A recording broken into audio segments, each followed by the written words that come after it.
Hi everyone, thank you all for coming today. My name is Esther, and I'll be presenting on finding productive solutions to the fashion industry's climate crisis. I hope you all leave today with a deeper understanding of the history of fashion.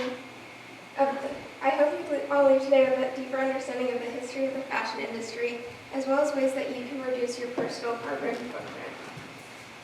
My personal interest in this topic stems from my passion for fashion design.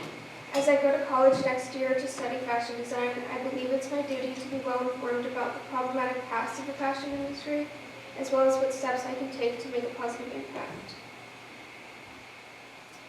The fashion industry's significant negative impact on the environment and problematic past have been caused by overconsumption, loose regulations surrounding sustainability and workers' rights, as well as false advertising.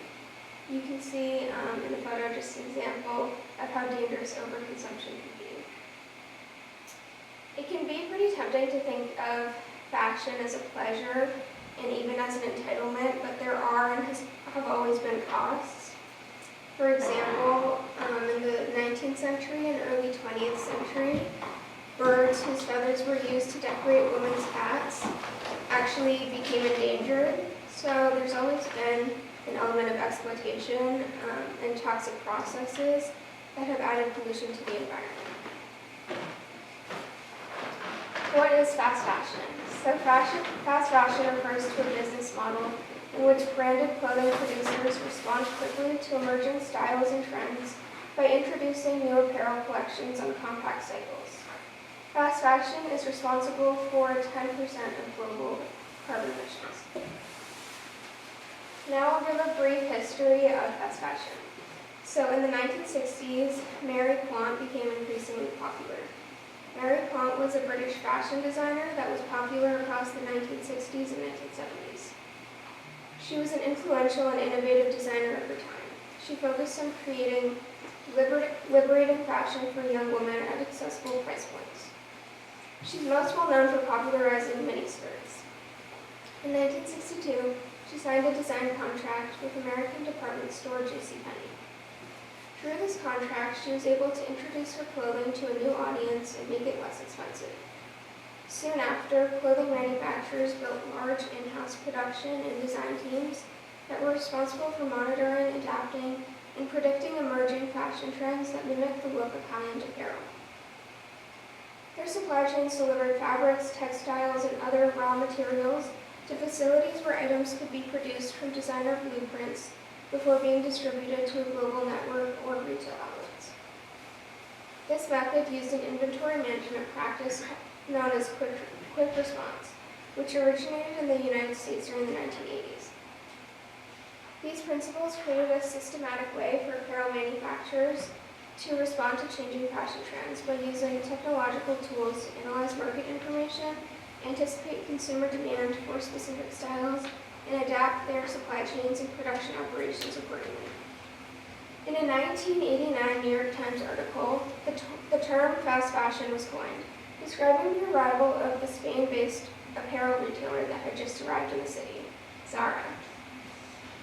Zara's business model proved to be extremely successful, with retailers like H&M and Forever 21 following. Technological innovations, coupled with inexpensive labor from developing countries and a sharp increase in consumer demand, resulted in rapid creation and the production of low-cost, on-trend, micro-season fashion collections. What is greenwashing? So greenwashing refers to companies presenting product or service information in a way that makes consumers believe that it is environmentally friendly. I want you to think about how many pieces of clothing that you have seen labeled sustainable. I spoke with Denise Green, the Director of Graduate Studies and Fiber Studies in Apparel Design at Cornell University, in my research. And she told me how little regulations there actually are in the fashion industry when labeling a garment as sustainable. She mentioned the fact that when you see produce at the grocery store labeled organic, there are, rightfully so, rigorous laws in place to allow those items to be labeled that way. As of now, pretty much any company can call a clothing item sustainable, because there is no clear way to define what a sustainable garment constitutes. As you can probably guess, this leads to some issues, including greenwashing, as well as false advertising. Consumers that may be trying to be more intentional with their purchases can be tricked by false sustainable marketing. Social media has played a major part in overconsumption. It has introduced micro-trends with hauls, which are videos of people showing their latest purchases. While the creators often have no malicious intent with these videos, it's important to note that they have produced a glorification of overconsumption. However, social media is not all bad. It can give generations the ability to celebrate sustainable fashion, as well as provide alternative options to fast fashion. A brand that comes to mind for me when I think of sustainable fashion is Painter Jacket Company. They're a small company but have built a name for themselves in the industry and have a loyal following. The business is run by Becky O'Kell and Hugh Thomas, who you can see in the photo to the left. They have clothing drops 4 times a year, which newsletter subscribers can pre-order, and the general public can order them at a scheduled time. These drops often sell out very quickly. However, what this brand does well is they make consumers value these purchases because of how hard they are to come by. The brand is also uniquely able to not contribute to overproduction with these limited quantities. This drop model is pretty common in popular brands, however, it's typically in order to drive up demand. In Painter's case, the result of these drops are reduced waste. Each jacket features personal touches, like the label inside the jacket, which is designed by different artists. Painter also builds trust with their customers by sending video updates from the factory each week to anyone who pre-orders a jacket. While the solution might not be ultimately feasible for bigger brands with investors and different owners because there's not as much return on investment, Painter Jacket Company provides a promising example of what a sustainable brand can look like. I spoke to Caroline Blumenkamp, a human-centered design lecturer at Cornell University, who specializes in zero-waste design. Zero-waste fashion is a design practice that works within the constraints of the fabric's width while minimizing waste or having zero waste. Zero-waste design is a way to eliminate tons of garbage. However, it's more difficult than it seems. It requires more creativity from designers, but can result in some interesting garments. I put some examples on the slide of some zero-waste garments. So on the top left, you can see a photo of a work from a designer named Sandra Rhodes, and she basically used squares and sewed the squares together to create that shape. There's also a different technique called subtraction cutting within zero-waste design, so you can see that in the photo to the right, and that's from Julian Roberts, who has taught his technique to students. And then it's also important to note that this is not really a new concept. It's actually been around for a while. If you look at ancient Greek clothing or Ghana's kente cloth, which I included photos of. While the majority of blame can be placed on companies and regulations, consumers can still contribute to climate change. Professor Green pointed out that consumers should not just think about sustainability as in the manufacturing stage, but what does the sustainability of the garment in your care look like? For example, laundering. Laundering is a big factor in sustainability, as washing and drying machines require lots of water and heat. Dryers produce a tremendous amount of carbon impact. Hanging clothing to dry can be a solution to this issue, as well as buying garments that do not need to be washed so often. Additionally, while consuming less will always be important. While this is easier said than done, it is important to be more intentional with purchases and buy items that have personal value. Contrary to popular belief, thrift shopping can actually be harmful in some ways. A lot of clothing donated to thrift stores do not actually make it to consumers. It can get exported to places like Africa or India, which disrupts their economies and makes them deal with our waste. However, there are ways to recirculate clothing still, like having a clothing swap with friends or mending your own clothes. So you might be thinking to yourself, if there are so many changes that need to be made at high levels, like regulations and transparency, why should I try to change my purchasing habits? Well, as Gandhi once said, be the change that you wish to see in the world.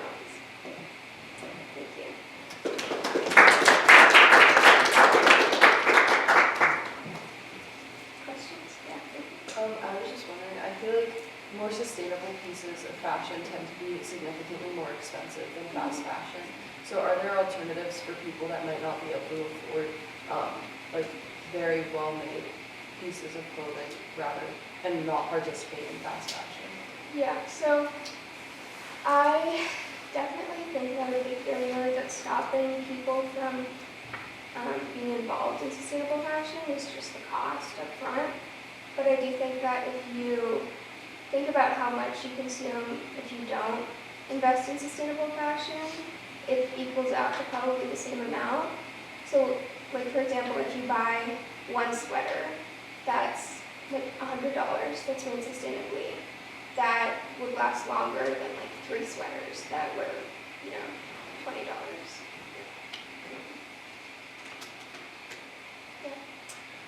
Thank you. What a great presentation.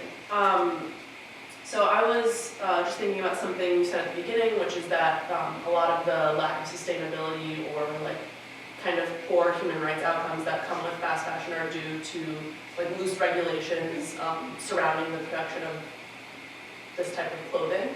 And so I'm just wondering if you have done any research into what are the possible solutions to that scholars or professionals have recommended. In other words, like, obviously the reason all this happens is because companies are largely incentivized to make profit and to make money. So it's like the race to the bottom kind of thing, right? So how do we overcome like that motivation and instead incentivize companies to actually be truly sustainable or truly like produce clothes responsibly instead of just like saying they do as a marketing campaign? Right. Yeah, I think a lot of it comes down to, like you said, these companies want to make profit, but if we put regulations in place, a lot of the professors I was talking to, they told me about like a few regulations that are already there, like OKO tags. I don't know if you've seen them tags. But if there's more regulations like that, that would be really helpful. But the unfortunate truth is that we still have a long way to go, and a lot of companies, unfortunately, might not see the value in putting in the extra effort to make their clothing sustainable. Thanks. That's cool. So I know that buying locally is another way to help reduce your negative impact as a consumer. Do you have any recommendations for us for places to shop in Western Mass that are sustainable and local? That's a good question. I haven't actually researched local sustainable businesses, but I'm sure there are a lot around here. Yeah, Parker? Sort of piggybacking off of this Coleman, not really, is how would you recommend sustainably thrifting? You mentioned that it could be not as sustainable. One of my friends don't want my clothes. What should I do with the clothes that don't fit me anymore just because I've been growing? Yeah, I think clothing sites like Depop and also Rent the Runway are good solutions to this. By selling your own clothes online, and it kind of reduces that problem of your waste going to different countries and not being sold. So I think those are great apps to look to when trying to be more sustainable.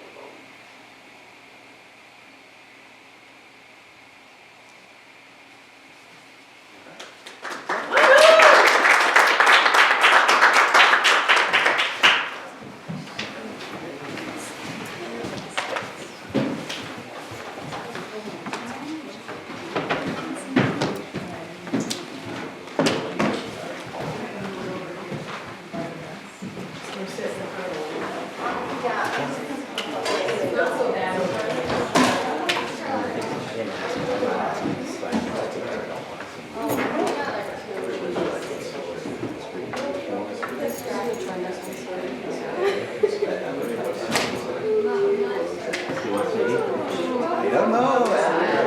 Put the money where your mouth is. You want me to? How are you? Let's see. Let's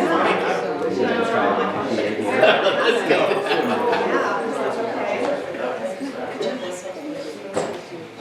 I work at a company that you decided.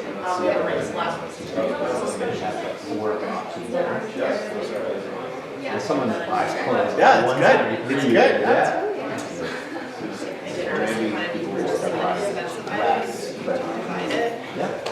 All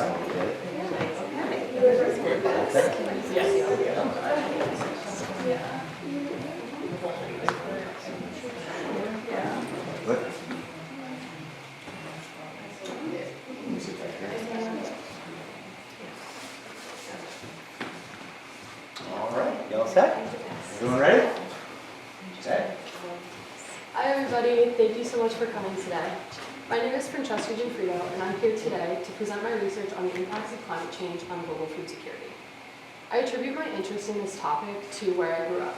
The town I grew up in was mostly suburban, but the area that I lived in was more rural and closer to farms, so it was a normal part of my week to go down to the farm stand and get fresh fruits and vegetables with my family and have a connection with the local farmers. As you guys leave this presentation, I hope you'll have a better understanding of the reasons why climate change will have a negative effect across access to food in the world. What is climate change? To understand this issue, it's important to understand the factors behind it. Climate change is just a general term that describes the changes in weather patterns globally. This encompasses rising temperatures and increases in extreme weather events. The impacts of the specific changes vary, however, they all have destructive effects in their own ways. For example, in the top left, you can see one effect of rising temperatures across the globe. Arctic ice melting would typically stay atop the water because it would float because it's less dense, but as the temperature increases and water melts, it adds to the mass of water beneath it. In many coastal communities across the world, people are forced to leave their homes due to rising sea levels. For example, Bangladesh. A large percentage of the country's land is beneath sea level. It's between 7 and 30% of the total land mass, depending on which sources you look at. And this also leads to refugee crises and difficulty in people having to move places, poverty, etc. One example of changing weather patterns is precipitation. This diagram shows that precipitation events are becoming less often and further apart from each other. As the atmosphere becomes warmer, clouds are able to hold more moisture, meaning that maybe it was every 3 days it would rain 2 inches, but now every 6 days it's raining 4 inches. The University of Maryland performed a study and found that in most regions, more than half of the total yearly rainfall happens only on the 12 wettest days of the year. And as climate change continues, this number is only expected to be more concentrated. So if it was 12, it would go down to 10 or 8. And both parts of this can pose challenges. Long periods of time between rainfall can lead to droughts. As we saw this past November, places like New Jersey, Connecticut, even close by in Northampton, experienced wildfires because the ground was so dry. This is also challenging for local emergency efforts because they're less likely to happen in these areas, so there's less preventative measures taken. Storms in this past hurricane season were also significantly stronger than in past years, hitting places they normally wouldn't, like Asheville, North Carolina, and the rest of the Appalachian Trail, or mountains. The storm wasn't predicted to go that way, but it ended up going there and causing severe flooding. What causes climate change? The biggest cause of climate change is due to the greenhouse effect, which is explained in this diagram. This is caused by the release of carbon dioxide, methane, nitrous oxide, and some synthetic fluorinated gases into the atmosphere. These gases take the heat that's radiated from the sun that reflects off of the earth. So the heat comes from sun, earth, and back, and then it gets trapped in the atmosphere and absorbed by these gases instead of being released into space. And as you can see on the right side, when there's more greenhouse gases, more heat is re-emitted back to the earth, raising the temperature of the atmosphere. Where do greenhouse gases come from? The burning of fossil fuels, livestock production, and the decomposition of waste are 3 of the largest contributing factors, but transportation takes the top of that. Carbon dioxide is a byproduct of combustion, which happens within engines that has to occur to generate energy to propel the vehicle forward. In the bottom right, you can see how greenhouse gases can be absorbed from the environment. So photosynthesis takes in carbon dioxide and releases fresh oxygen. And additionally, some some greenhouse gases are absorbed back into the soil by certain bacteria, but that's generally harder to come by. But how does this impact food security? Well, let's take a look at what food security is. It's almost exactly what it sounds like.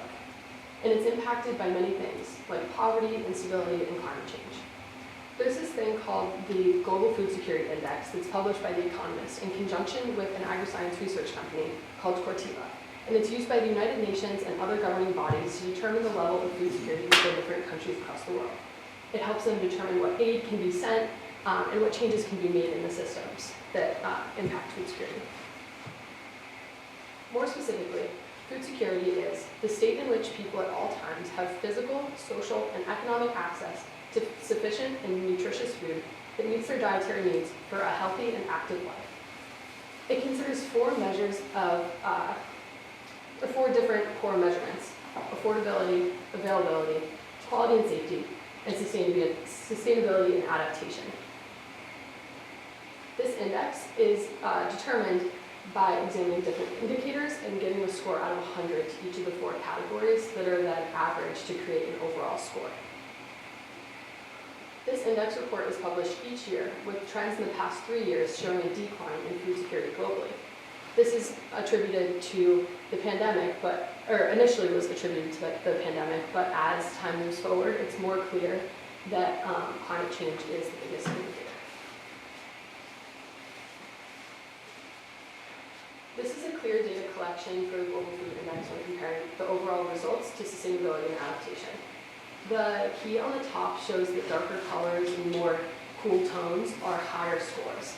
And on the left side, there are more darker colors on the map. On the right side, in contrast, there are fewer darker colors, even some more reds. And this shows that the lower scores within the four categories are for sustainability and adaptation, meaning that the overall scores are dragged by this category. All of the weather events mentioned previously impact land that's considered farmable. And all of these weather events risk damaging infrastructure like storage and processing equipment. But additionally, soil degradation has a large impact on farmable land. Pollutants like pesticides and fertilizers seep into land, taking important nutrients away from the soil and making it harder for crops to grow. Additionally, poor drainage from overwatering, which can also be from floods, can make soil hydrophobic or unable to absorb water. When soil is unable to absorb water, then the roots are less likely to get that water and be able to grow. Another issue with rising temperatures is the change of farmable places for certain crops.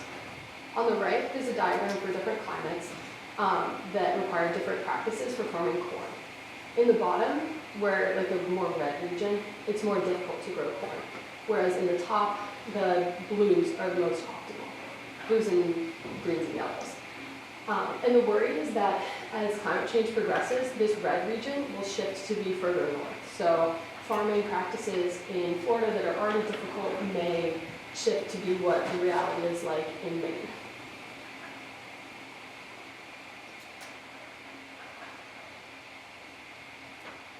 Simple economic principles explain that when there's less product, there's more demand generated for that product in proportion, therefore driving prices to be more expensive and potentially less affordable or available to some people. Soil degradation and rising temperatures make it harder to grow crops, making them less available, making less land available to be farmed, and meaning that crop yields will be lowered. Disruptions in transportation due to weather events can make food spoil faster and become more easily contaminated. As you can see in the top left, there's a lot of heat waves that would contribute to this. Additionally, heat waves can stress livestock and make them more susceptible to disease, or even reduce the production of dairy or eggs. Early onsets of spring and warmer winters, as well as increased moisture and rainfall, could increase prevalence of parasites because they'd be able to survive those times more easily and grow faster, therefore damaging the quality of meat products. Each of the four measures of food security is affected by climate change. And overall, food security is negatively impacted by climate change because food production is dependent upon the well-being and efficient functioning of the Earth's natural systems. Some things that you can do to reduce your climate impact and therefore help aid food security are shopping locally, so transportation is less affected or contributes fewer greenhouse gases to the atmosphere. And you can also eat seasonally, preventing even more transportation of goods from further places.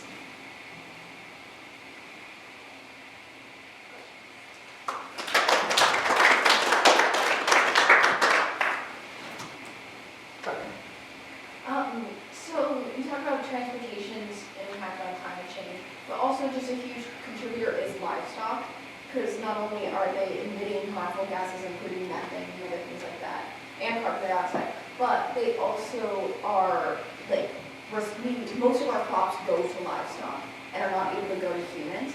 So do you think that a way to shift farming practices to be more sustainable would be to get rid of the livestock? I think that you bring up a great point. So livestock production is definitely a huge factor in climate change, but it's challenging to encourage people to entirely cut something out. So maybe eating in moderation, especially like more of like a Mediterranean diet can be helpful, where vegetables are more prevalent, or even fish sometimes can help with that. But yes, if we were able to cut livestock production entirely, I think that would be a great solution. Ms. Bedard. What a fabulous presentation, Fran. So my question is, when I hear the word food security or like food insecurity, I often, I think oftentimes we say that in the same breath when we're thinking about populations that are sort of most vulnerable and most like susceptible to those kinds of things. And so I guess what my question is how does climate change, or like, we know that climate change in all realms, besides just food insecurity, always affects those who are most vulnerable, like disproportionately. So like, in your research, have you come across like ways in which climate change may affect someone, or like groups of people with lower income, or like those from least developed countries, more than like those from more developed countries, things like that? Do you know what I'm saying? Yeah, Does that make sense? absolutely. Sorry, that wasn't super articulate.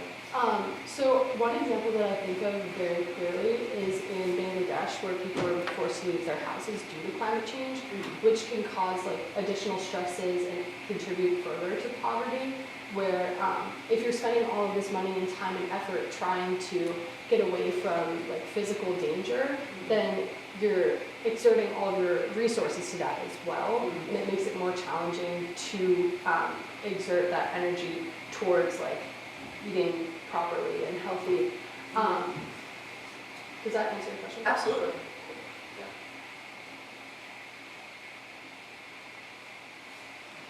Coach Lonergan?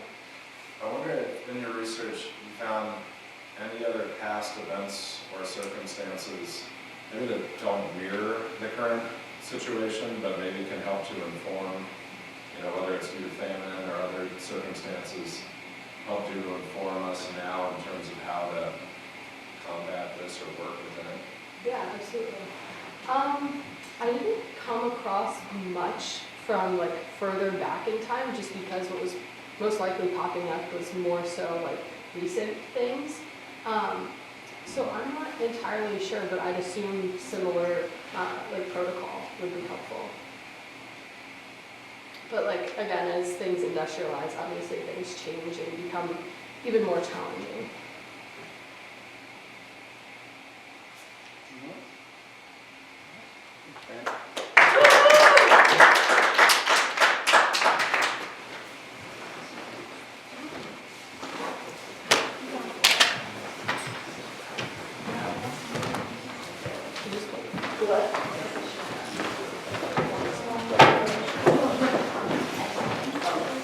I just pull up this here.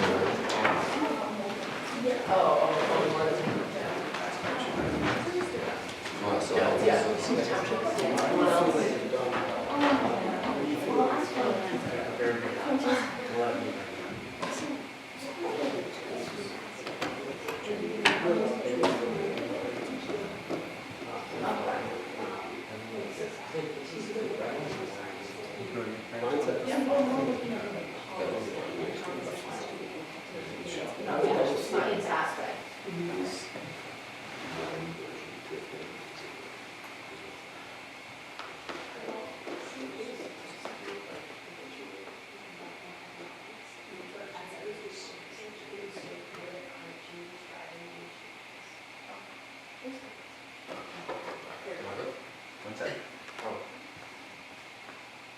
just deleted my whole thing.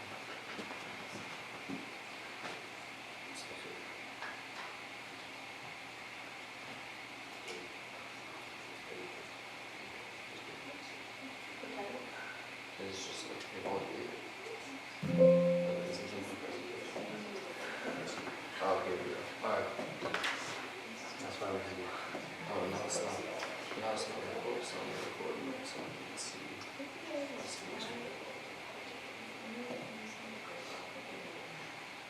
That's fine.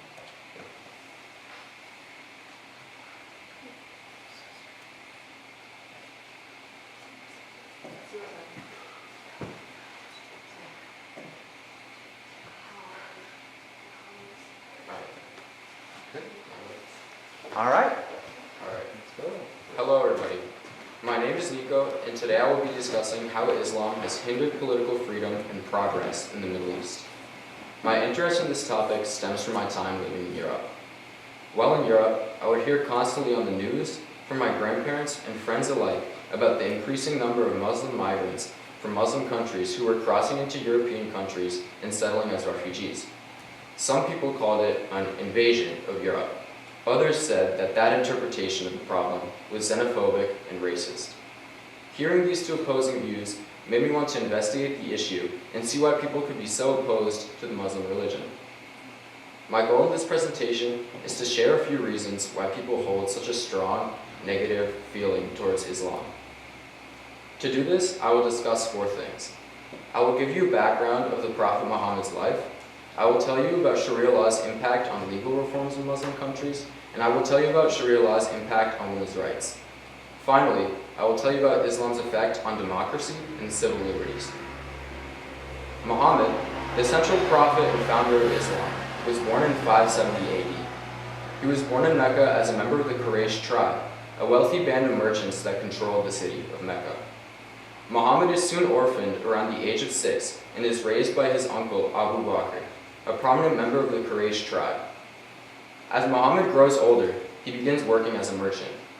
At the age of 25, Muhammad is employed by a woman named Khadija, a rich widow who is well known and respected in the Quraysh tribe. She is quickly impressed by Muhammad's proficiency in his trade and offers him marriage in 595 AD. Their marriage elevates Muhammad's status in Meccan society. Muhammad's prophetic initiation begins when he is 40. During one of his annual spiritual retreats to the Hira, a cave a couple of miles outside of Mecca, Muhammad is given a vision. In the vision, the angel Gabriel descends unto him in an awe-inspiring encounter and tells him that he is the last prophet of Allah. Originally terrified and in disbelief, Muhammad flees the cave. He returns to Mecca and tells his wife about his experience. Khadija affirms his visions as true, and to prove this to him, she takes him to a Christian monk who confirms Muhammad's visions and prophetic status. When he begins preaching, he is met with opposition once he starts proclaiming that there is no God other than Allah. Muhammad's teachings spoke against polytheism and idolatry, which were both practices that the Quraysh partook in. His teachings made him very unpopular in the Quraysh tribe. After his uncle and wife both died in quick succession, Muhammad was exiled from his tribe, and in 622 AD, Muhammad and his followers migrated to a neighboring town known as Medina. In Medina, Muhammad is able to create an Islamic state and attract many more followers than in Mecca. While in Medina, his former tribe, which controlled Mecca, had begun to attack Muhammad and his followers. They fought many battles between each other, and after many years, the Quraysh surrendered. Muhammad was then able to take Mecca peacefully in 630 AD and establish a larger Islamic state. He dies 3 years later due to illness. Muhammad's legacy created the groundwork for the establishment of Islam across the entire Middle East. However, his creation of an Islamic state and his intertwining of religion with legal practices in government has contributed to widespread authoritarian rule and a lack of freedom for many all over the world. Sharia law makes legal reforms in Muslim societies very complicated because it is a religious belief as well as a legal practice. But what is Sharia law exactly? According to the Council on Foreign Relations, Sharia law is the divine counsel that Muslims follow to live moral lives and grow close to God. Sharia's rules come from the Quran and the Hadith, the primary religious texts of the Muslim religion. Sharia law is not only a legal system, but also a way of life in Muslim countries. It is the cultural framework by which many countries abide by. Currently, 14 countries declare Sharia law as their main source or only source of law. These countries are Afghanistan, Egypt, Iran, Iraq, the Maldives, Malaysia, Mauritania, Nigeria, Pakistan, Qatar, Saudi Arabia, Sudan, the United Arab Emirates, and Yemen. 3 of these countries, Afghanistan, Saudi Arabia, and Sudan, are ranked in the top 15 lowest ranking countries for human rights as of 2023. Some of the punishments in Sharia law include stoning for adultery, flogging for drinking alcohol, and hand amputation for some type of thefts. Not only that, but the law severely limits women's rights. For most of the world, these punishments are considered unthinkable in the year 2025.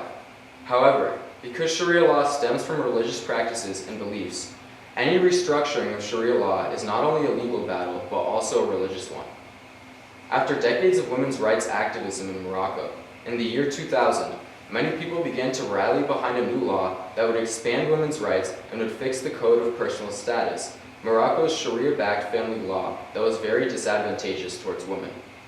The law suppressed women's marriage rights, ability to divorce, and claim inheritance.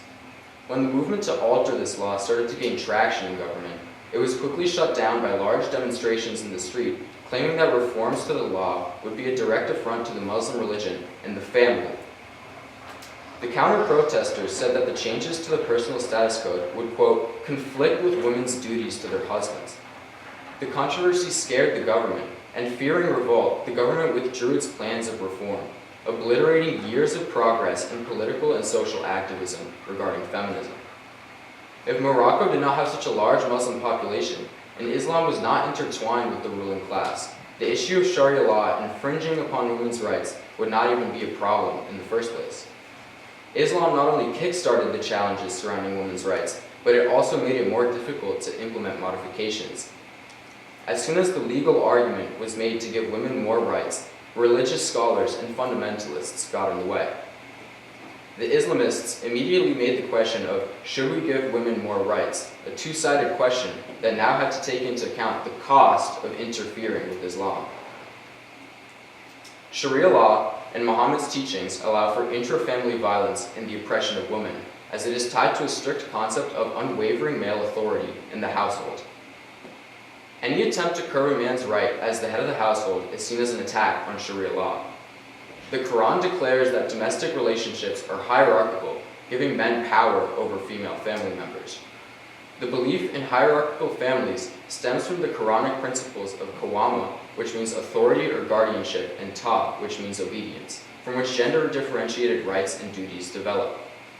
Due to this doctrine, gender inequality is justifiable, as it supports the notion that God not only made men and women differently, but also that these differences mean that men should have power over women.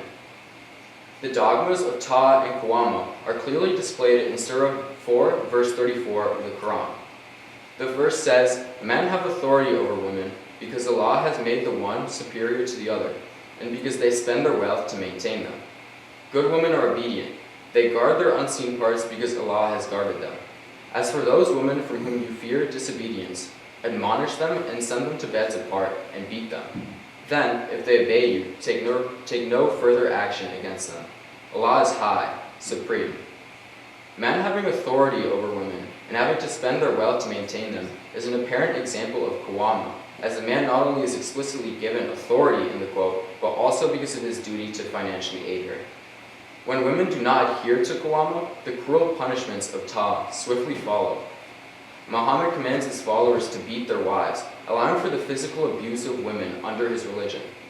Thus, intra-family violence is both allowed and encouraged by none other than the Prophet himself. Domestic abuse across Muslim societies is so widespread that out of all Muslim countries in the world, only Egypt and Palestine have officially undergone national studies that focus on domestic violence in their countries. Muslim governments know they are behind the rest of the world when it comes to women's rights, so they choose not to report on the problem. Most of the research conducted on domestic violence in the Middle East comes from independent research groups such as the Arab Barometer. The Arab Barometer, a nonpartisan research network operating in the Middle East, reported shocking statistics in 2019 that stated that in the past 12 months, at least 35% of females aged 17 to 28 were reporting being sexually harassed often, sometimes, or rarely across all Muslim countries that were analyzed.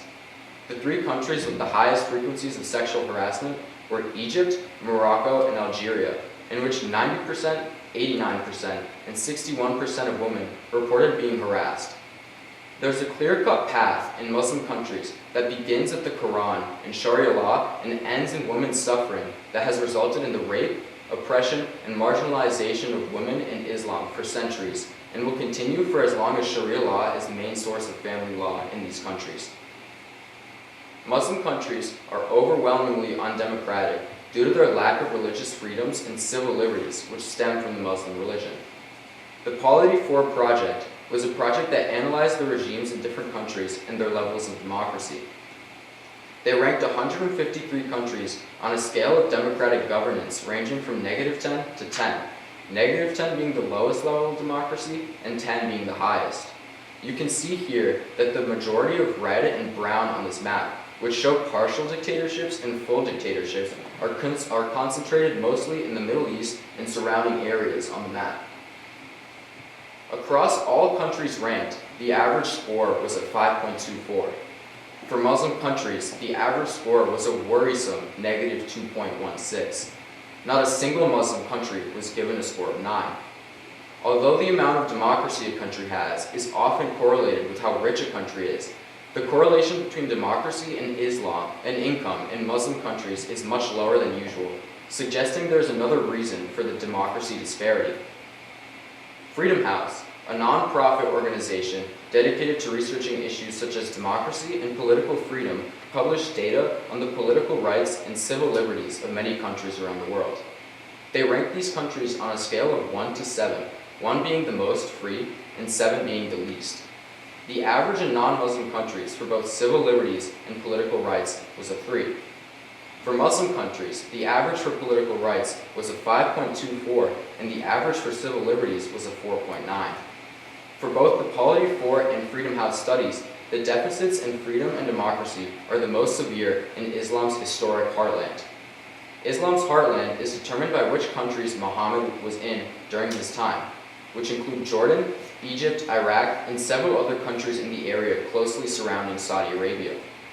The reason why these countries have the worst scores in all aspects of freedom is because Islam has permeated these countries for longer than any other place in the world. It is no coincidence that the pervasive doctrine that would kill apostates and execute women for adultery has resulted in a complete lack of civil liberties for the people and the regions in which the religion is dominant. Muslim apologists would say that the Islam's harsh punishments are based on outdated interpretations of the Quran and are on the decline. However, according to the European Parliament, the amount of stonings in Islamic countries has increased in the last 20 years, and so has the support for fundamentalists and radical interpretations of the Quran.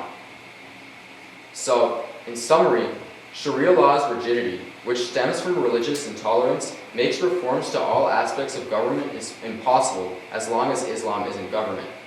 Sharia law also permits abuse and strips women of their rights, and when you couple this with the lack of democracy and political rights in Muslim countries, you can clearly see several reasons as to why people are opposed to Islam. Thank you.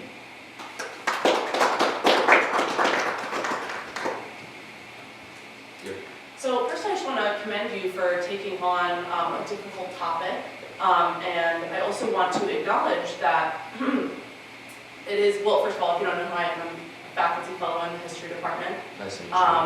I have a couple degrees in political science and democracy studies, actually my area of research. So this is something that's very interesting to political scientists who study this, which a lot of them do. So I want to acknowledge that it is true that an overwhelming majority of countries that use Sharia law have like bad democratic outcomes, and also poor civil liberties for women. That's certainly true, and it's definitely an area of concern and something that is like, how can we fix this kind of thing. So kudos on that. But this is less of a question, more something I would like to introduce into your mind. There do exist a couple of theories that sort of place the reasoning for those poor democratic outcomes and the poor treatment of women on other factors. The one that I personally think has like the most explanatory power is the idea that, I'm sure as you know, a lot of these countries are also very like resource rich or like rich in oil. So it's interesting you were talking about like, you know, normally a high level of like GDP or whatever correlates to high democracy indicators. And it's not the case for Muslim countries. But basically the theory is that is because of this effect called the rentier effect. I would encourage you to look it up. And it means that because countries make most of their taxes or their, you know, income, the government makes most of their income from that oil and not from their people, the people aren't as demanding on their government because they're not paying their government. They have low tax rates because they make most of their money from the oil industries that the government themselves own at least 51% of. So that's a pretty popular theory. And then when it comes, that's a popular theory explaining like low democracy outcomes because democracy, of course, is people's participation in the government, right? I don't know if that makes sense, but, well, I know it doesn't make sense, but I'm trying to be succinct in explaining a difficult topic. And then for women, the explanation there is that the same thing because most of the money made by the government is from oil or like other resources. There isn't a lot of room for women in the workforce, and oftentimes like the representation of women in the workforce directly correlates to representation of women in government. Of course, if you don't have women in government, there's going to be probably not a lot of laws that are for the benefit of women and protecting women. So that's another theory that's out there as well. I'll also point out like one government that, or country that is largely Muslim as well. I'm sure you've come across Tunisia in your research. They're kind of middling when it comes to democracy, but they do have more positive democratic outcomes than a lot of other Middle Eastern countries. Yeah, so I think there's obviously always more than one reason to why things are so bad in these Muslim countries. And I think those things are definitely part of the reason. But I think, for example, when you have verses in the Quran, such as the one that I gave, Surah chapter 4, verse 34, which specifically allows for the beating of women, it makes it much easier for people in these countries to create laws surrounding, I guess, verses like that in autocracy, in religious governments.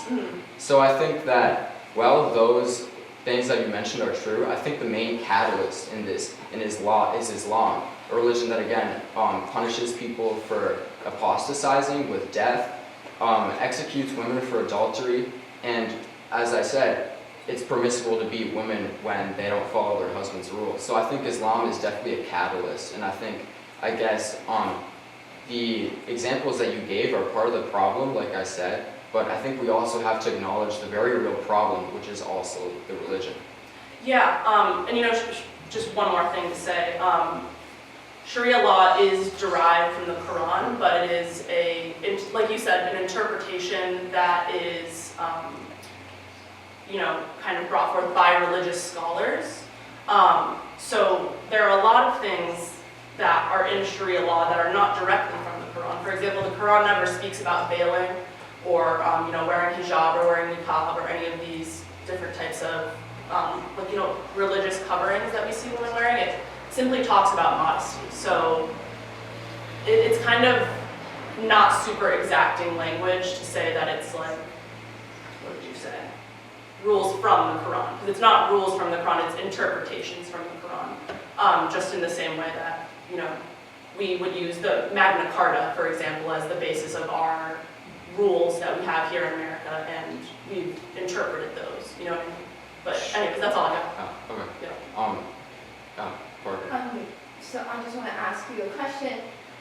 So do you think that there would be similar outcomes if it was a Christian ruled state? Can I just like explain a little bit, and then I'll obviously let you answer. Because when you were reading that quote from the Quran, I've seen that before, and for reference, the Quran is somewhat based off the Bible because they were based off of the same God and all of that. So when they say a law, they're also saying God. But there is a law that says like women should obey their husbands like the Lord and other things like that, as well as when we look at like America, who has been using recently a lot of religious things from Christianity to oppress women, such as getting rid of abortion laws. And then we also have Christianity supporting things like conversion therapy, which is also extreme abuse of gay people. So do you think you would see similar outcomes if it was a Christian-led state? I think for sure you would see similar outcomes. I think no matter what, when it's a theocracy, a lot of your rights are going to be trampled upon. But I think in order to fully answer your question, I would need to do a whole other research project on Christian countries.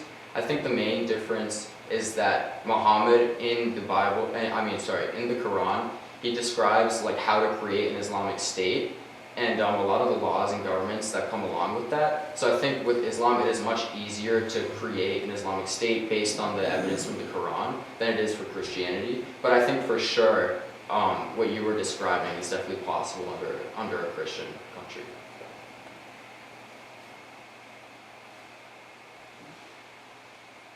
Thank you.